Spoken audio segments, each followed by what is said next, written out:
dhinaca marka laga fiiriyo marka faa'iido badan ba ku jirto oo ah in ardayga mustaqbalkiisa almost meel la hubo uu ku socdo hadhow salacal la galin markuu jaamacadda gaaro waxay keenaysaa in ardayda iskuulka laga bixiyo caqabadaas maadaama aan qarashkaada ku filan karin marka angolka marka laga fiiriyo dad ba waxay leeyihiin waxaad keenaysaan caqabad oo waxbarashada waa dadka nacsiinaysa waxbarashaduna waxay u baahan tahay ardayga kaliix ma ardaygii iyo waaridkii oo iswato iyo macallimiintii baa horumar lagu gaaraa marka Soomaalida meesha ka liitaan waxa waaye ardayga iskuulka loo diraa wax follow up ama dabagal lagu sameeyo guriga markuu imaado wuxuu sameeyo lama socdo macallinkii ardayga la iska dhaxbaxaya anu shakhsiyan waxaan ahay dadka aaminsan nidaamka boarding schoolka in laga maarmo sabab jira awood inaha marka fiiriyo waxa arkaa in boarding ku fiican yahay waqtiga uu ilaalinayso environment waxbarashada macallimiinta oo la joogo ka agdhow wuxuu ka faa'iideysan karo xalada marka lagama maarmo dadka Soomaalida natural say u sameeyeen waa dad degdeg iyo surca ka sameeyay waxbarashada lagu sheegay shakhsiyan waxa aaminsanahay waa process iskabaayo hadaad qayb ka boodo eenkeeda aad waliga naafal lahayn adigu oo 15 si jira waxaad imaaday magaalo 12 sanaad galaas aaday 40 jir baad goormaad garaad jugaraan bal waxa dhici karta qofka jaamacadda ka bixin haduu aabaha iyo hadii qaraabo kale ahayd inuu biilkaaga soo qoro jaamacadda baad bas stress ugu darano horta inta shaqo la gaarin ka horeey مدن حسين isla su'aashaas intaanan ka bixin Uganda kale markaan fiirino ardayga Soomaaliga ah markuu dugsiga ka soo dhameeyay Soomaaliya jaamacadda Uganda uu rabo markuu Uganda tago jaamacadaha kaliya foundation sanada uu maraya kadib wuxuu u sii bilaabaya toos marka jaraanjaradaas dheer oo Axmed uu ka sheekeeyay oo ardayga Soomaaliya ka soo dhameeyay Kenya markuu uga baahan yahay jaamacad inuu soo maro ah ma is dhigi karnaa nidaamka waxbarashada ee Soomaaliya سلوكسنان حوجها سلوكسن تهاي يكو أتكين يا الله سمينيا أسوأ عن سلين هاي ونظام دكتور أفرن مدن خالدو ما أهان ما نسلوكسن الصومالية عقبات جوني والصومالية قصيصنا ما أهان ونظام ستاندرد أو لجو إلى لنا هي كواليتي وحبرشة وضع كان ونظام حيندابة وحبرشة وضع كان سلو إلى ليه كواليتي جد waxaa jirta organization ka dangashay Kenya National Quality Assurance Company la agency dan oo dawladdu u sameysay quality assurance inay sameeyso dawladda bal qasaara ka gala dawladda accesses baa expense baa waa wasaaradda oo dhisan wasaarad ma waxaan soo department oo dhisan shaqaale rent la expense in la ilaaliyo quality-ga waxbarashada daraadeed baan waxa soo qarashay loo galay Soomaalida hadaysan imaan xataa wili quality-ga sideeda u dhisnaanaysa cid kale oo imaata loo shaqeyn doona marka ma ahan wax Soomaalida bis loogu talagalay bal hadda for your information ardayda caadiga oo foreigners oo Kenya markay imaadaan oo passport ajaanimo ku imaadaan 20% extra fee loogu daray laakiin Soomaaliya si loo soo dhaweeyo loo motivate gareeyo 20% xataa ay loogu daro jaamacadaha Kenya iska daa wax lagu dhibay xataa loo facilitate gareynaya incentive dalsina 20% foreign students kala qaadi jir lagama qaadayo si ardayda Kenyaanka caadiga inta bixiyaan bay bixiyaan taas waxay ku tusinaysaa in nidaam lagu xasdaaya iska daaya la doonayo wax walba in loo fududeeyo waliba Soomaalida opportunity kale oo dheer yihiin dadka kale waxa weeye qofka Soomaaliga oo Norway imaada oo yaraha haduusan walaalkii joogin adeerkii baa joogo Kenya oo nidaamka Kenya wax ku bartay safiirro fara badan bay ku leeyihiin Somali community-ga sida guud Soomaalida waa dad u sameeysan inay iscaawiyaan wixii qof kale wuxuu ku dhaamo ku hago taas marka waxay u sahlaysaa Soomaalida inay helaan at least hadda hataa walaalka oo in adeerka yaqaan wixii misaan adeerka saaxiibkii isku galaas aan jireen halkan joogin adeershid marka waxaad moodaa yani nidaamkan inuu aad ugu xanayo u roon yahay Soomaalida marka dhinaca laga fiiriyo waxaa jirto bottolka ku sheegay yani waa nidaam procedure caadi oo iska sahlan query management information system baa la jirto oo leedahay NEC waa Kenya National Examination Council oo ku imtixaanka qaranka u xil saaran bottolkaas aad gelin shahaadada oo tasdiiqsan oo waliba commission of authors lawyer soo marisay one week gudaheed ay kugu soo jawaabay hadii aad directly aad u tagi kartid meesha aad tagi kartid ka wasi fiican boo waxa laga yaabaa maalin misalaba in lagu dhameeyo xataa hadaad ku wareerto procedure-ka hadda annaka sharaxayn waxa ku fudud inaad imaadid Kenya jaamacadda tagtid jaamacadda laftirkeeda ku geedgaray wax laga rabo waxa ku leedahay halka mar kidii warqada ay keen marka procedure-ka ee xashay iska daa waa mid loo fududeeyo teeda kale nidaamkan Uganda one year foundation ay ka leedahay Kenya one year foundation ma qabto waxay qabtaa wax la dhaho grade kaaga meeshu ku geeyaa tagi certificate level baa jiro diploma level baa jiro degree level baa jiro each level wuxuu leeyahay qualification gooni haddaadan gaarin levelka diploma danta wax ku qasbaysan certificate ka sameeyay marka instead of one year foundation oo whole summer la mar lahaa tan waa grade kaaga meeshu ku geeyaa haddii dhinaca laga fiiriyo caqabada Uganda ka jirta waxaa dhici karta inuu degree bilaabi karo eewad still foundation yaa in waajib ugu yahay laakiin Kenya waxay uga fiican tahay career-kaaga meesha guuyaad u qalantaa tagaysa dhinaca marka laga fiiriyo waxaad ma moodaa inay Kenya fiican tahay cidii heli karto qualification-ka degree lagu bilaabay aad u masantahay wadan Axmed waxaad gudoomiye ka tahay urur Askuni Kenya la yiraahdo oo arrimaha waxbarashada ka shaqeeyo maxay tahay fursadda ay ardayda Soomaaliyeed ama dhalinyarada rabto inay jaamacado ka raadiyaan wadamo kale sida Turkiga ama wadamada la midka ah fursadda ay u hayso Askuni maxay tahay gudoomiye Khalid aad baad u mahadsan tahay su'aashaas inay weydiisaan adiga oo madaxa talabiirsi ah aad baan idinkaga mahadcelinayaa Askuni waa company private ah ka shaqeeyo arrimaha waxbarashada khaasatan waxa la yiraahdaa abroad studies waxbarashada arrimaha wadamada dibadda ah Askuni Kenya waxay hoos imaadaa umbrella weyn oo hoos imaanaa jirto oo Askunicom oo xarunteedu ay tahay wadanka Turkiga qaasan magaalada Istanbul Askunicom waa company-ga ugu weyn ee ardada ugu badan geeya wadanka Turkiga kumanaan arday sanadkii geeyaan company-gaasaan sisters company lanahay oo la shaqeynaa oo hoos imaanaa fursaddan dadka u hayno waxa waaye anagu maadaama private company nahay waxaan ardada danaynaysa ee Kenya ama Soomaaliyeedba danaynaysa waxbarashada wadamada hadda aan gacanta ku hayno sida wadanka Turkiga 70% halkaas ardada geena North Cyprus ayadana waa geena China hadda waa keenay Malaysia waa on the process wadamo kale oo Europe waa soo wadna haduu Ilaahay yiraahdo next year wadamo badan ku soo kordhin doona haduu Ilaahay yiraahdo fursaddan arday u hayno waxa waaye inaan koow ardaygii aan u sameeyno wax la yiraahdo career consultation oo ardayga markuu noo imaado waxbarasho u baahan yahay wareysano kadibna aan tala bixin siino si free ah kadib markuu go'aansado meeshuu rabo iyo koorsadu rabo inaan hadana si free ah ugu sameeyno application-kii oo sifa u helo offer letter-ki jaamacadda marka anagu waxaan qabanaa ardada waxa u fududeynaa heli ardaygii iyo jaamacadda baan u dhaxaynaa isku xir maadaama ay adagtahay jaamacadaha dibadda inuu ardayga si toos ah u la xiriiro annaga soo dhaxgalan sifa u fududeyno ardayga wuxuu jaamacadda uga baahnaa ee jaamacadda inuu helo sidoo kale wadamadii markay tagaana waa ku soo dhaweynaa service-ka u baahan yihiin garoonka soo dhaweyntiisa jaamacadii diiwaangelinteedii deegaankii soo saaridii mataqaana warqadii ardaynimada wadan ku joogla waxa soo dhan baa qabanaa marka waa process ama package full ah aan qabanaa oo si wanaagsan ugu qabano ardadana ugu shaqeynaa meel walba joogan ardayda u fududeysan Turkiga kaliya Turkiga waa meesha ugu badan ardada ugu badan aan geeyno laakiin Cyprus North Cyprus waa geynaa China waa geynaa Malaysia waa geynaa Hindiya iyo wadamo kale oo Europe waa soo wadna insha Allah laakiin hadda waxa noogu badan 70% waa wadanka Turkiga iyo North Cyprus aad u santahay mudane Xuseen arrimaha waxbarashada ayaan wali ku dhex jirnaa ardayda markay heerka jaamacadda dhameeyaan caqabado fara badan baa soo wajaho oo ay ka mid tahay waalidku waqti iyo qarash buu soo galiyay waa la sugayay markuu heerka jaamacadda dhameeyo inta badan waxaa lagu fikirayaa in wixii laga filayay laga helo caqabado marka badan oo shaqo la'aan ay ka mid tahay markaan dalkeena fiirino si gaar ah baa soo wajaho maxaad wax tala aad ka siinaysaa caqabadaas si gaar ah mudane Khalid waa maasan tahay horta caqabada caam caqabada Soomaaliya qaas waa maaha bal Afrika xataa qaas waa adduunka dhanba ka jira Mareykanka talaftarka hadda adduunka iyo dhaqaale ahaan ugu weynta leeyahay graduate shaqalaana jirta friction waa type unemployment-ga caadiga oo la yaqaan adduunka jirta nooc kamid ah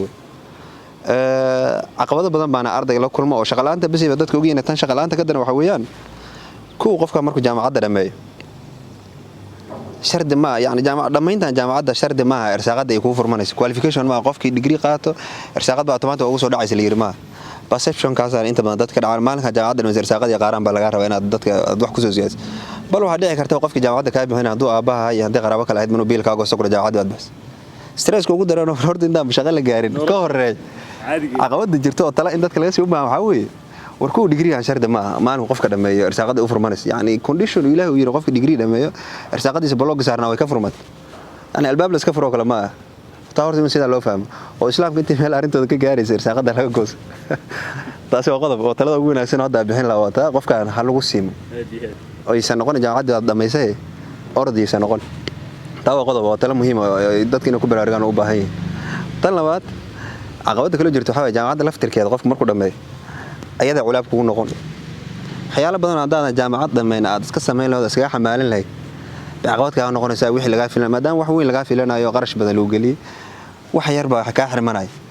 ayada laftirkeeda waxaan dhihi lahaa war dadka filashada badan ha laga daayo ninka jaamacadda ka bixsan oo miis yar oo kaba afurtan dad aragtaan yala la yaabin oo lagu dhiirigeliyo society-ga yani caqabada inta badan dadku waxay ku leeyihiin ninkan shaqada uu diiday shaqada qofku inuu asaga diiday ma aha jaamiciga inuu miiska ka faanayo laakiin expectation society ay ka qabaan way waxa caqabada ko kala kulmayay falcelinta iyo filashada laga qabo laga yaabaa hadda anigu mastaas baa dhamay haddaan miis furto ma ihi dadka miiska inta bal ganacsiyada hadda ugu fududo dadkiisa ku baraarugsan wax laga soo saaray ka mid tahay laakiin filashadii laga qabay baa inta ka weyn marka caqabadaas waxay kugu keenaysaa inaad ku dhiiran weydo waxa ayaka ayadana waxa dhilaa bal dadka filashada farada badan ha laga yareeyo oo wixii marka isku day hadba inta rabtaa noqotee in lagu dhiirigeliyo wax lagu tara maahanayaan laga hor istaagin biilkan ayaa laga jaray intii meeshooda ku simaayo lagu simaayo intii meeshooda lagu simaayo taa wata tan kale oo qofka jaamacadda dhigtaa kula talin lahaa ku garantii ma aha digriga dhameysay inaad shakhsiyan asaa ku shaqeyso hadduu medicine iyo skills qaas haysan tusaale hadaan strategic management ma masters ka sameynaya wax strategy bas quseeyo inaa ku shaqeeyo مثلا undergraduate كي statistics بسميه statistics companies بس على شغله ما علمي waxa macquul in isbitaal inaa uga shaqeeyno statistics oo daatada patientiga isbitaalkan sanadka martay cudurrada la daaweeyo malaria in hoos u dhacday inay kacsanto kala aad ogaad marka qofkii uu meel qaas ah isku xiran anigu waxaan barto suwaayaysan noqonina meel badan inaad gali kartid oo intaad jaamacadda dhiganaysid common courses jaamacadda by the way course marka dhiganaysid 20 course oo relevant ah la socod waxa laga statistics dhiganaysaa computer sameynaysaa language skills waad sameynaysaa HIV skills waxa tal war HIV maxaa kaagal macnaheedu waxa weeye inaad jargon aad noqotid wax walba diyaar u noqotid cid walba wax lagu daro wax aad ku soo ziyaadin kartid baa loogu talagalay nidaamka marka hore manhajka loo seed gareeyay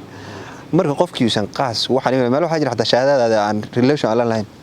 laakiin wax una iska yeeday kartid inta badan waxaad arkaysaa in soo sameeyay medicine company real estate wala shaqeeya ka shay u ismalaha taas wata tan kale oo perception ka qaldan waxa weeyaan ninba wuxuu ku leeyahay waxa soo baratay maad wax sameeysid su'aalaha doctor baa soo bartay medicine baa soo sameeyay inaad hospital medicine qalabeeyo aan furo waxa u baahan 20 years ka badan inaad shaqeyso in ka mid ah dadka dhacay marka ugu yaraan marka dadka in arintooda practical laga dhigo oo assumption kan qaldan la qabo waxa isku daydaan in la yareeyo arinta real laga dhigan yani dadka inay practical noqdaan waaqici dad yaa waaqaca ku nool noqdaan way talada ugu muhiimsan expectation ka farada badan dadka laga dhimo waxa yaraatay wixii macquul ah marka qof lagu caawin karaan lagu caawiyo bal waxbarashada iyo shaqada caadigeeda stabilization inta ka gaaris waxa qabada ugu daran qofku u baahan yahay in la garab qabto la hago la raadiyo shaqada ilaa ninka jaamacad buu dhameeyay media adduunka isuma sheegay cid kuma ogaa adaa sugnaa jaamacadda dhameeyay dadka ama waramaan kamariyada shaqaalaha u baahan warba kama hayaan marka waxaan dhihi lahaa dadka idinka og inay wax dhameeyaan islaamka kale kama waramaan bal qofka in wax dhameeyay dadka hal la ogeysiyo oo la raadiyo hal la gaarsiin intaas oo ku soo koobi lahaa adoo ma santa waa talo wanaagsan in dad badan ay ku faa'iido doonaan aan rajeynaa insha Allah su'aal taas aan ka fogeyn san ognahay ustaad Axmedow dadka Afrikaanka gaar ahaan Soomaalida waxbarasho kuma yaro hadana kama muuqato inta badan xagee hawshu iska qaban lahaa wallahi waa cudur si guud u jiro una baahan sideedaba in ma taqaana ayada laftirkeeda cilmi baaris lagu sameeyo waana wax guud ahaan Afrikaanka wadamada Afrika ka jiro qaas ahaan anaga Soomaalida niyahow hadaan iska soo koobo midda koobaad waxbarashadii qofku wax baranahay iyo qofkii shakhsiyan wuxuu doonahay waa laba kala ah qofka markuu wax baranayo goalska uu leeyahay baa hagayo marka qofka goalskiisa uu naaro haduu ka dhigo uu goalskiisa waxaan soo bartay aniga wax soo bartay professor baa tahay oo mataqaana maadan noocay tahay ku soo takhasusay marka hadii aad maskaxdaada wide ka dhigan oo u fikirin si bulsho oo u fikirto si shakhsi cilmigaada ogaana rag professornimada warqadii waxay kugu jirtaa boorsada laakiin adiga iskaga fikrayso wixii aad soo baratay isku maadayn guriga adiga aad ka soo baxday inaad ku anfacdo kuma fikrin dariska inaad ku anfacdo kuma fikrin xaafadda inaad ku anfacdo kuma fikrin tuulada kuma anfacin degmada kuma anfacin gobol ilaa wadankimada ku anfacin marka wixii marka koow u ahaaba aniga haduu yahay anigu ma dhaafo waa adiga waay marka waxa ugu badan caqabada ugu weyn waxa waaye dadku markay ay waxbarashada ay baranayeen goolska ay leeyihiin baa aad u yar inuu wax soo barto shahaado soo qaato shaqo fiican raasado lacag u sameeyo asa shakhsiyan mushaar baa qaata mushaarkiisa adiga waxa waaye waxa laga yaabaa inaad qoyskaada hoos xataa waxba ka siin adiga kale kuwa kaada laga yaabaa bal waxa u dhacay rag fara badan oo qoyskooda ay ka baahan yihiin ay jirto marka waxa caqabada jirto waa mid ayada inuu qofku markuu wax baranayo wax soo galaa ma xayiraad cilmigan yarka aan bartay hadaan bartay environmentiga meesha aan ka soo joodo waa inaan inta tago environmentiga wax ka bedelo hadii aan bartay dhakhtarnimo waa inaan dhakhtarnimada la aado bay'adi ay bulshadii macallin hadaa ahay waa inaan meesha la aado marka ayada waxa muuqanayso waxbarashadaadii quality-geeda because dadka ba arkayo laakiin hadaan aniga meel la dhigto on environment oo UN trace shaqo ka soo qaato mushaar $2,000 saxarayso environment ay meesha aan ka soo kacayana geed buu ka soo bixin waxa loo baahan marka cilmu yaziidu bil infaq inuu qofkii dadka wax ku taro yes cilmigu marba hadii adiga kaliya ka anfacayso dadka kale wax ka gaarsiin wuxuu yahay malaha waa in laga faa'iido khayrun naas anfa'uhum ma sha Allah okay mudan Xuseen isla su'aashaas dan kugu soo celiyo inta badan Soomaalidu waxa aragnaa sanad kasto kumanaan ardayaha jaamacadda dhameeyo dalkina isbedel dhan kasta ah waxa jira hoos u dhac iyo gaabis aad u fara badan haday tahay xagga caafimaadka haday tahay xagga injineernimada haday tahay xagga bay'ada dhirtii iyo wixii oo dhan nabad guur baa jiro abaarihii fatahaadihii waxaas oo dhan dadka fakaltiyaasha ay baranayaan wixii ay wax dadka ugu tar lahaayeen way haddana saameyntina way yar tahay dadkii soo baxay oo maaragtay qalin jibinayeen way badan yihiin marka bal adiguna aragtidaada ku aadan meel wadaag Khaalidow su'aal isweydiin mudan qof walbana at individual capacity buu isku weydiinaya waan u malay inta badan ku horta sida Axmed sheegay waxay u baahan tahay in la baaro bal arrinta meel iska qaban lahayd weysada meesha ka toosi lahayd goor baxaa leeyahay nin baadiya iska hayo salaadiisa waajibaadka maahan waligiiba aan salaad inta ka badan aan arag مالك دمالة عندو سؤال وحما عيد اللي تكناه عيدنا وضع ارتي صلاة تضوء تكبير شد تكبير بكو حرمتها إنك أنا هلا الله أكبر بو يغانا صلاة هلا الله أكبر كبان لقول يوم مسارك صلاة سوق قال الله أكبر تكواد وعسير شو شغل وكقل دنتو باش مركز شان سيمر سو تضوء كسو بيرين باش نقول واحد صلاة ما ساكر كان دنك لي جيسي قبل هذا ساك مركز سؤال سويدين تدا مودن لكن مركز شخصيا أنا أتفيرسو درسات كمننا ما نسمين لكن أنا شخصيا مركز فيري حيلا موغد مرتكو وأنا أبورس بكورس نسيس ومالوج ماما at the same time وأنا أبورس بكورس مركز حلوم معناه كرا جلاس كان أتبرني يسود علمي مركز وأنا لقديو أبورس تكورس وإحنا قلنا سراوندين كي ماشي وضحك برني سيد مركز دورو أرجع معدا ديجنا عيب مركز بروفيسور هذا الوقع يبص أنا كان أنت أنا كلنا بروفيسور هذا بالوقع يبص هذا شارع عادة جامعة أنا وإحنا قلنا أنا بروفيسور عندنا كوزوزيات horta arinta koow asaaska halkaas ku qarib tan ku xigto waxa weeye hadda wadan waxa jira Asian Tigers la dhaho Singapore iyo Japan iyo South Korea mar dhow wax fiican ma sadaan wadadan Afrika Dubai waa tusaale ugu fiican hadda intii dawladdiisa kacaanka siyaad bar baqaaran siin jirtay marka carabtooda arkayso hadda adduunka roog macnaheedu waxa ku tusaysaa go'aan baa la gaaray sida principle waxa jira la dhaho say what you mean and mean what you say waxa dhabka horta go'aan markaad hadlaysid ku wax dhabka ku hadal waxaad ku hadlaysan hadaad baadashana dhab ka ahaato ayada dib loo soo celi aan waxaan aamsanahay arintu weysay meesha iska qaban lahayd waxa weeyaan wixii ku dhab laga hayn waxyaalaha la yaabo anigu shakhsiyan marka ka fikiro aan isqabasiin waxa kamid ah qof baa qodbadiis dhegeysanaysa u dhegeysanaysa hadda albaabka soo raadaan waxa dhan inta had sheegay hadda aad sameynaysaa kula waxa kama jira waan waxa la proposalada aad soo jeedinay ficilka maana been bal isku sheegay horta ficil gormo markii run la isku sheego arinta run ay ka taal imaado soo استراتيجية كلا ودوان هذا إيش نتاجر كي كتاجرين أو أرنتا يكون سمع وحكام ده دولة كلا قونيها نقاس يدير جرت مركب باهي قاس علاقة tusaale haddii loo baahan yahay injineerada wax soo saarka iyo korontada iyo electrical engineering 10 qof bay qaas u invest gareyn jirtay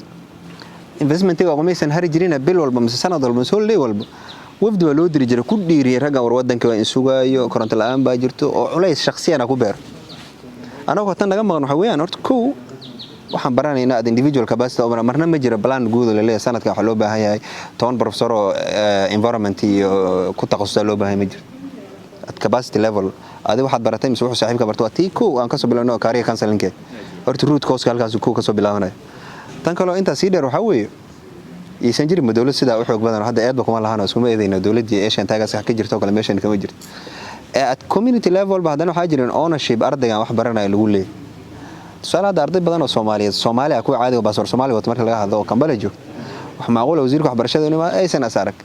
bal mid jifiis aan dul kulmo selfie iskala soo galo wax oo la kulmay ugu badan ay tahay inuu selfie la gal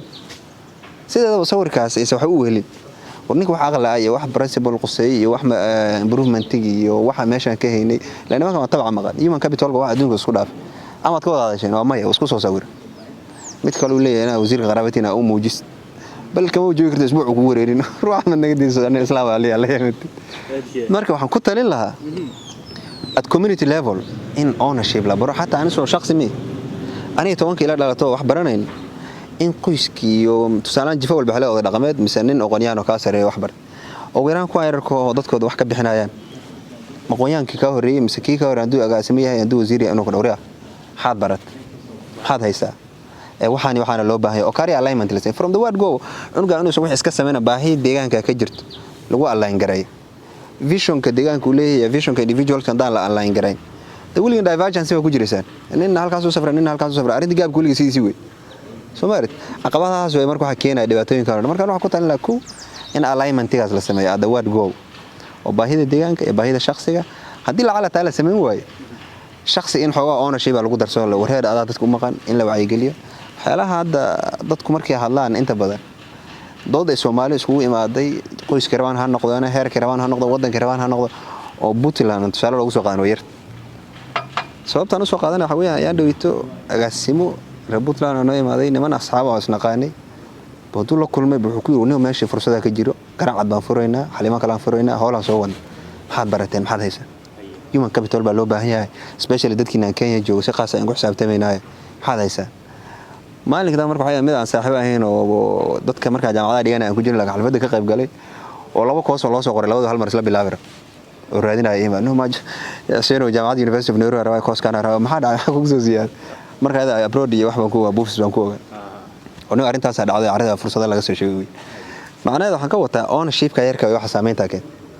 adu cunugan jaamacada ka bixin waxba ku darsan laakiin maalinka aad imaado waxa ku dhaad adeer maxaad baranays maxaad haysaa dadkii deegaanka ku baa wabigi buurdho lagu baabay fatahaad baa dhacday baar dheer maxaad haysaa engineer bridge waxa ku takhasusay oo howlahaas wax ka yaqaan ma noo haysa wacyiga guud baa wax badan bedeli lahaa marka niyo waxa weeyaan working ku dheereena arrimahaasi wax la mid ah dilto toosi xamsan wax badan hagaagi lahayn waana nidaamkii dawladda kacanka xilligeeda ay sameyn jirtay oo dadka aqoonyahanka ilaa hadda wax yar baa waxa ku hartay jaamacadda ummadda oo kale waxa la sheegay top 10 ka ardayda ugu horeysa course walba ayada dib u qaadato si practical skills ay u helaan ownership ay u dareemaan